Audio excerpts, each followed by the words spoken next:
John F. Kennedy's vision on global leadership and unity. In the twilight of the 20th century, amidst the tumultuous waves of World War II and the Cold War, a young president rose to lead the United States into a new era of global leadership and unity. John F. Kennedy was a man of immense charisma and vision, whose presidency left an indelible mark on history. Today, we delve into his groundbreaking vision, exploring how Kennedy aimed to forge a path towards global cooperation and peace. Let me tell you this: if you ever find yourself questioning the relevance of global leadership in today's interconnected world, look no further than John F. Kennedy. His speeches and policies were more than mere political rhetoric. They were a call to arms for humanity to unite under a banner of shared purpose and mutual respect. You might be wondering, what exactly did JFK envision? In his inaugural address, he declared, "Ask not what your country can do for you, ask what you can do for your country." This phrase encapsulates Kennedy's belief in the collective responsibility of nations to work together towards common goals. It's a rallying cry that echoes through the ages, urging us to transcend national boundaries and focus on what unites us as global citizens. Here's something you should know. Kennedy's vision of global unity wasn't just about lofty ideals. It was grounded in practical steps.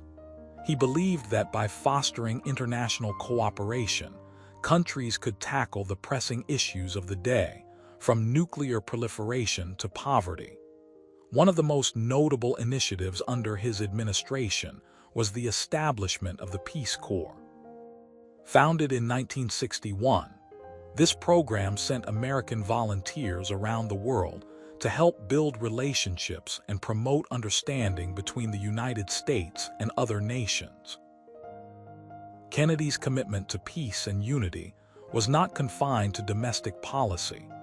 He recognized that the Cold War was not merely a battle between ideologies, but a struggle for hearts and minds.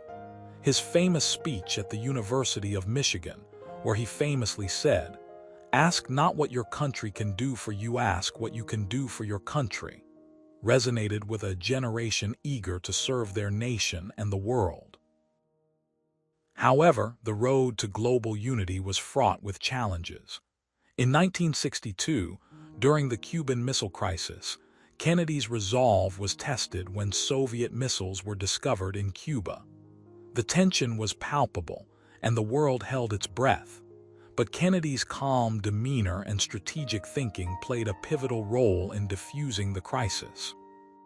Through dialogue and diplomacy, he managed to negotiate a peaceful resolution, demonstrating that even in the face of existential threats, reason and negotiation could prevail over fear and aggression. This incident is a stark reminder of Kennedy's diplomatic acumen and his unwavering commitment to maintaining peace. It's a testament to his belief that conflicts could be resolved through dialogue rather than military force. Kennedy's approach was revolutionary in its time and continues to inspire leaders today. Kennedy's vision extended beyond the realm of foreign affairs. He understood that the United States had a unique opportunity to set an example for the rest of the world. In his inaugural address, he spoke of America's commitment to the principle that the rights of man come not from the generosity of rulers, but from the hand of God. This sentiment underscored Kennedy's belief in the inherent dignity of all human beings and his conviction that individual freedoms should be upheld worldwide. One of the key ways Kennedy sought to promote these values was through cultural exchange programs. These initiatives allowed Americans and foreigners to learn about each other's cultures, fostering mutual respect and understanding. By celebrating diversity and promoting cross-cultural dialogue, Kennedy aimed to break down barriers and create a more unified global community. The aftermath of World War II had left many countries grappling with rebuilding their economies and societies. Kennedy saw this moment as an opportunity for the United States to extend a helping hand. His Alliance for Progress, launched in 1961, was a program designed to aid Latin American countries in their economic recovery and social development. By investing in education, healthcare, and infrastructure, Kennedy hoped to foster lasting stability and prosperity in these regions. The Alliance for Progress was not just about providing financial aid. It was a symbolic gesture of solidarity and shared destiny.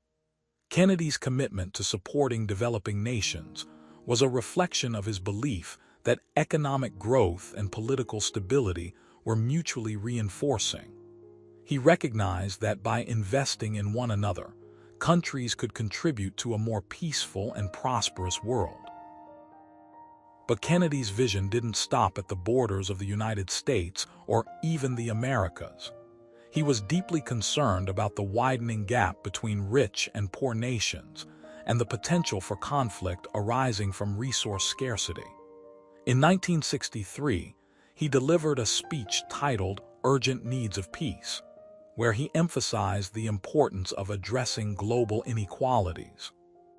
He argued that while the United States had the resources to aid developing nations, it also had a moral obligation to do so. Kennedy's call for global cooperation in addressing these urgent needs remains relevant today, as the world grapples with issues of climate change and economic disparity. As we reflect on Kennedy's vision, we must ask ourselves, how can we translate his principles into action today? What can we do to promote unity and cooperation on a global scale? Kennedy's legacy teaches us that leadership requires courage, empathy, and a willingness to listen. It demands that we see beyond our own interests and strive for a world where every voice is heard and every person is valued.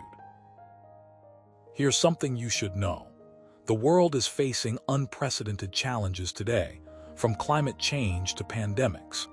Yet, Kennedy's message remains as timely as ever. We need leaders who can inspire us to act together, not apart. We need to harness the power of technology to bridge gaps between people and nations. And we need to remember that true unity comes from recognizing our shared humanity and working towards common goals. In conclusion, John F. Kennedy's vision of global leadership and unity is a beacon of hope for a better future. His words and actions remind us that despite our differences, we have a shared responsibility to create a world where peace prevails and prosperity is shared. Let us carry forward his legacy by embracing the principles of mutual respect, cooperation, and service to others. For only by doing so can we fulfill the promise of a united global community, where every person has a chance to thrive and contribute to the greater good. So let's take inspiration from Kennedy's vision and commit to making a difference, whether it's through volunteering, advocating for policies that promote peace and justice, or simply by being kinder and more empathetic members of our communities. Together, we can make a tangible impact on the world, embodying the spirit of Kennedy's vision in our daily lives.